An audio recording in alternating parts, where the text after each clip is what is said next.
आणि यानंतर आता घेऊया टॉप 9 बातम्यांचा आढावा। सुरुवात करूयात आजच्या मोठ्या बातम्यांनी। पेट्रोल डिझेल जपून वापरा, भारतावर अमेरिका, इस्रायल आणि इराण युद्धाचा परिणाम। इराण अमेरिका युद्ध तणावात, पंतप्रधान मोदींचं जनतेला आवाहन। दरम्यान देशहितासाठी आता 1 वर्ष सोनं खरेदी करू नका, परकीय चलन या ठिकाणी वाचवा, पंतप्रधान मोदींचं आवाहन। तर पुढील 1 वर्ष परदेश दौरा न करण्याचाही मोदींचा सल्ला।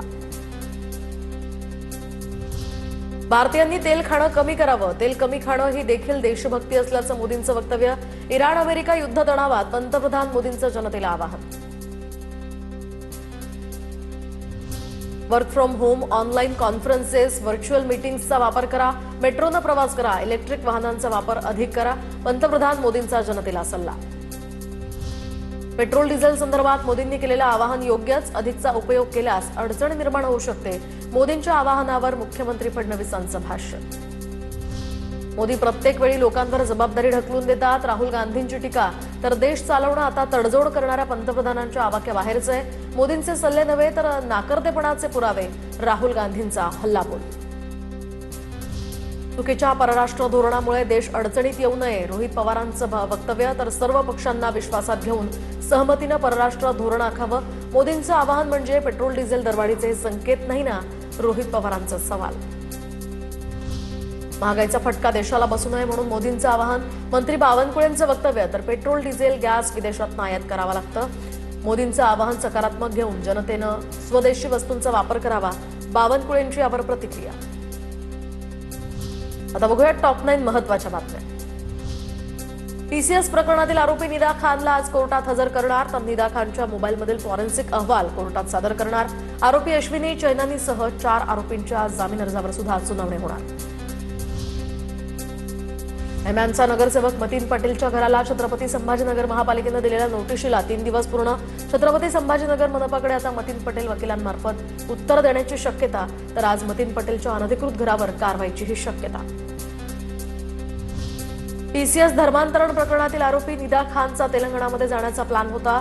याआधीच पोलिसांकडून निदा खानला छत्रपती संभाजीनगरमधून अटक। ठाणे, भिवंडी, मुंबई आणि सोलापूरमध्ये सुद्धा नातेवाईकांकडे ती राहत होती। टीसीएस प्रकरणी आता पोलीस तपासात आणखी धक्कादायक माहिती समोर। पीडितेच्या घरी जाऊन धार्मिक विधी केल्याचंही समोर। धार्मिक विधी आणि शिक्षणातून पीडितेचं मतपरिवर्तन केल्याचं समोर। दरम्यान पीडितेला धार्मिक मुद्द्यांवरील 171 लिंक्स पाठवल्याचीही तपासातनं माहिती समोर। नाशिकच्या टीसीएस धर्मांतर प्रकरणातील आरोपी निदा खानचा फोन तपासणीसाठी प्रयोगशाळेत पाठवला। मोबाईलच्या क्लोनिंग नंतर आता अनेक महत्त्वाच्या बाबींचा यामध्ये उलगडा होणार। अहिल्यानगरमध्ये नगर पुणे महामार्गावर आमदार संग्राम जगतापांच्या नेतृत्वात आंदोलन। ट्रॅव्हल्समध्ये हिंदू महिलांची मुस्लिम चालक वाहकाकडून छेडछाड होत असल्याचा आरोप। या विरोधात हिंदू संघटनांचं आंदोलन। कोल्हापुरात गोकुळ दूध संघाचं राजकारण वेगळ्या वळणावर, तर प्रशासक नियुक्तीनंतर आता सत्ताधारी नेत्यांचे संस्था प्रतिनिधी सुद्धा आक्रमक पवित्र्यात। गोकुळचे संस्था प्रतिनिधी प्रशासकांची भेट घेणार। तर उर्वरित स्थानिक स्वराज्य संस्थांच्या प्रलंबित निवडणुकांसंदर्भात सुनावणीची शक्यता। आज सर्वोच्च न्यायालयामध्ये सुनावणीची शक्यता। बीड आणि जालना जिल्हा परिषदेसंदर्भात नवीन अर्ज दाखल। ओबीसी नेते लक्ष्मण हाके जातनिहाय जनगणनेसाठी राज्यात 100 सभा घेणार। अहिल्यानगरच्या पाथर्डीमध्ये लक्ष्मण हाकेंची आज पहिली सभा पार पडणार। राज्यातील ओबीसींची संख्या जनगणनेच्या माध्यमातून समोर येणार।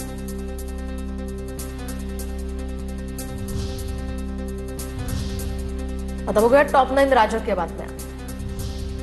राजकीय बातम्यांच्या पार्श्वभूमीवर मुख्यमंत्री फडणवीसांची महत्त्वाची बातमी। मुख्यमंत्री फडणवीस आज दिल्ली दौऱ्यावर, तर दुपारी 12 वाजता होणाऱ्या सीआयआय परिषदेला मुख्यमंत्री फडणवीस हजेरी लावणार। उपमुख्यमंत्री सुनेत्रा पवार आज रायगड दौऱ्यावर। रोह्यामध्ये सुनेत्रा पवारांच्या हस्ते विविध विकास कामांचं भूमिपूजन संपन्न। अत्याचारी भोंदू अशोक खरात प्रकरणी रुपाली चाकणकर यांची 4 तास एसआयटी चौकशी। अशोक खरात सोबत केव्हापासून संबंध होते? शिवनिका संस्थांवर असताना खरात प्रकरणाची माहिती होती का? एसआयटीचे चाकणकरांना हे सवाल। एसआयटीच्या सर्व प्रश्नांची उत्तरं दिलेल्या उत्तरातनं चौकशी अधिकाऱ्यांचं समाधान झालं असेल। एसआयटी चौकशीनंतर रुपाली चाकणकरांची प्रतिक्रिया। तर पोलिसांना सर्व सहकार्य करणार, चाकणकरांचं वक्तव्य।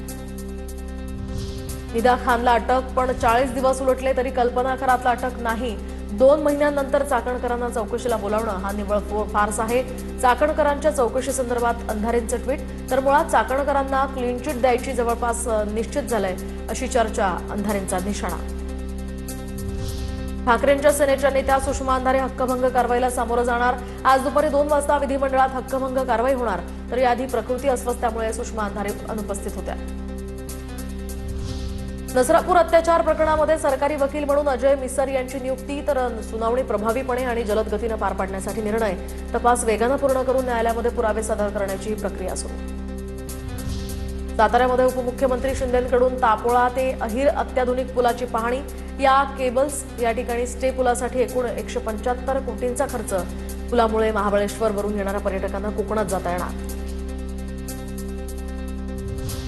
आंबा बागायतदार विविध मागण्यांसाठी मोर्चा काढणार. रत्नागिरी सिंधुदुर्गातील शेतकरी या मोर्चात सहभागी होणार. आंबा बागायतदार 15 मे रोजी मुख्यमंत्र्यांच्या वर्षा या निवासस्थानी धडकणार.